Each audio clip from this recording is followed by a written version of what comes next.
What is you have become the very thing you swore to destroy moment. I told my friends' kids they could have a toy if they didn't fight over it, and if they fought, I would take it back. They agreed, then proceeded immediately to fight over it when I turned around. Without any conscious input from my brain, I span back and heard myself exclaim, "What did I just say?" And suddenly I was my mother. Our teachers who randomly walk by our noisy classroom would stop and say, "Is this a classroom or a market?" Then we would all settle down. 3 years after school I visited the school, and the staff room was noisy with the teachers getting ready for lunch, and I walked in and said, "Hey! Is this a staff room or a market?" That was so satisfying. I was in a computer class in high school and would drive the teachers nuts. I even had the other kids mocking the teachers by shouting out, "On task!" whenever the teacher would start looking around to make sure we were working. I now teach a high school computer class.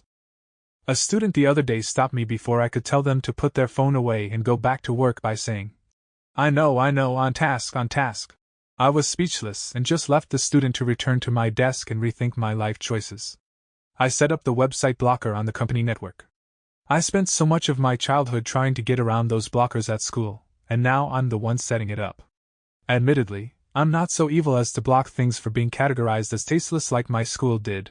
It's really just illegal things, but I still feel slimy for doing it. Growing up, my dad hated going out. When we went on church outings, we were always the first family to leave. He just wanted to stay in and read the paper or watch TV. I vowed to never be as boring as him when I got older. Now that I'm older, nothing makes me happier than when plans get cancelled and I can just chill at home and not worry about the commute or how much money I would have to spend going out. Even if it's something I'm looking forward to, like a band I really want to see, part of me still wants to not go because of how crappy the late-night commute will be. When I was an apprentice electrician, it always made me angry when my journeyman would make me do the hard manual parts of a job while he did the easier, but more technical work. I always swore that when I got my license and my first apprentice that I'd be different. That went out the window pretty quick. A long time ago, when I was 11, I was walking across the schoolyard. My dad used to beat my ass when he was having a bad day. So I was walking and just fuming, hating on him and how much of a tyrant he was for taking out his anger on me. Well, in that moment I bumped into a kid like half my size, and he went to the ground. He hugged my legs, I think reflexively, and I just started pounding his face. I remember him crying, begging me to stop, the hatred, and then just a sudden moment of clarity. I realized I was a bad person, that I was super mean, and that the kid I was hitting had done nothing wrong but was just a helpless target for my anger. I instantly flipped to empathizing for him and saw myself for who I was. I can't describe the horror. I started crying and helping the boy up. We walked to the office together in tears and I ended up telling my principal everything. It was a long time ago, so they just decided to give me an in-school suspension and not inform my parents. Also, that kid and I ended up exchanging SNES games and playing Warhammer together a bunch in the following years. Andrew, dude, I can't apologize enough, and thank you so much for not leaving me in a hell of my own creation. Decades later and I still think about you, and how kind of a person you were. You changed my life.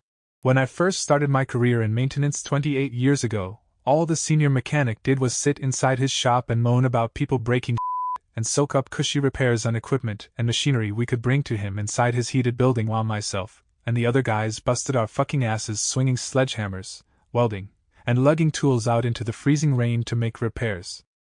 After nearly 30 years of swinging sledgehammers, busting my hump out in the cold, pounding rivets, and beating steel, I think I've earned the right to sit in my shop while these punk-ass newbies who barely know which end of the screwdriver to hold in their soft, unscarred hands take their turn out in the freezing rain. Especially since they keep breaking things that would work fine if they would only take care of it and stop abusing the equipment. When I was 16, I wanted to be in a famous band, have my own art studio, and destroy the concept of the 9-to-5 grind. I have my own art studio in my home, but now I work for a bank and process loans in a 9-to-5 job. I was at work today realizing how I have become the Sith. 2 years ago, I was an electrician's apprentice. The safety guy would always get on to me about being unsafe and I would hate it.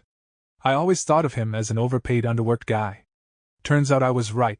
Now I'm the overpaid, underworked guy and it's awesome. The checks are amazing and the work is light as hell. In my early 20s I went to art college. I made a piece called Payday, the subject of which was 3 sad, balding middle-aged men with potbellies in corporate attire. It was a commentary on an unrewarding corporate life and the pursuit of money I never wanted to live. 30 years later, I'm a senior corporate leader with a potbelly and a bald spot, and the picture I made in art college is hanging in the front hall of my slightly less than modest home. I love my job and everything that corporate life has given me, though I wish I could lose the potbelly and grow back the long grunge hair I had back then. When I became a manager in the tech field, I was going to do everything different. Managers suck and don't know what they're talking about. I was going to be transparent. I was going to tell people everything. It took about a year to realize that managers do the things they do for a reason. Why is being transparent bad? Because upper levels of management are unstable. One day we're getting reorganized. One day we're doubling our staff. My job was to be the umbrella, not tell everyone every possible thing that might happen. My new motto is, "You worry about those fighters, I'll worry about the towers." Why didn't my previous manager know about all the technical things that I did? Because I was a coder, and he was a manager. They're not the same job. I tried to stay super connected to the tech until one of the upper levels told me, "I got 8 people on this team that can code. I got 1 person on this team who can be a manager. I need you to be the manager." When I heard the voice of my mother coming out of my own throat, directed at my kid. That was the only time, though. I put an end to those shenanigans immediately and permanently. It's insane how our parents get inside our heads, even if we hate them. My mom has always been an aggressive, impatient, and in-your-face driver. It drove me nuts as a kid growing up and getting driven around by her, so I swore to myself that I would be the most chill driver ever when that day came. I have now been driving for 3 years and often catch myself being very impatient on the road. Recently I got into a tiff with my boyfriend and felt very irritated and irrationally upset.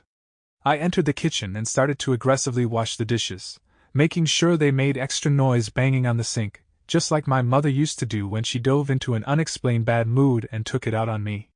I straightened up and worked through my feelings pretty quickly and apologized to my boyfriend. In the middle of a hardcore studying session for my LSAT, I looked up at the mirror in my bedroom and saw myself, glasses, messy hair, comfy pajamas, poring over my prep test book. It hit me really hard. This was not at all the life I had always pictured. I was never going to be a 9-to-5 worker. I was never going to settle down, never going to get a cushy job or a degree. I never wanted a single responsibility ever. I was going to be a filmmaker or an artist. I was going to paint and film in Europe and live the artist's life, drink, sleep with European men. It's all I had wanted since I was a teenager. Yet here I was, dutifully studying, a 3.8 student, trying to get into law school, while my boyfriend of 2 years and future fiancé showered in the next room and our cat was meowing at me for food and attention. I looked at the clock and realized I had to get to bed because I had work at a law firm at 7 the next morning. Had I not decided to go in a very different direction, I think I'd be in a ditch somewhere, either dead or dying. My life might not be as cool and artistic as I thought I wanted, but I've never been happier. Old me would have hated looking at that mirror, though. I began work at a call center making okay money. I made a friend, let's call him L, and we got along pretty well. We both aspired to climb the ranks. Within 2 years, we went from call floor agents to me being a floor supervisor and L being senior management. This whole process we had opportunities to step higher and higher in pay, and we had this running joke about eat the rich. Because senior level leaders were so disconnected to the issues on our frontline agents, it was comical at times. However, that began to change when L got into a senior leader position. He made new friends in that circle, began to conduct himself differently, and eventually it felt like I was talking to a completely different person. It all came to a head for me when I was struggling to secure financing for my first home. I was about 6 months into working towards this home, and confided my struggles to him. Then I heard the phrase that told me he had become disconnected and disinterested and had become one of the elites. "Have you asked your family to help with the down payment?"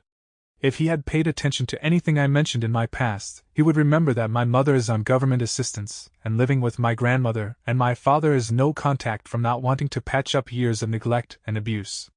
This statement told me everything I needed to know. The generic delivery, the lack of thought, he achieved the corporate bigwig position, but he also became the closest he could get to embodying the character to keep climbing. It only got worse from there, as he no longer contacted me around work unless he needed something, and he forgot my cat's name, which I thought was pretty dumb since I love my cat and talk about her antics like a crazy cat person all the time. I still remember his cat's name. I miss who he used to be.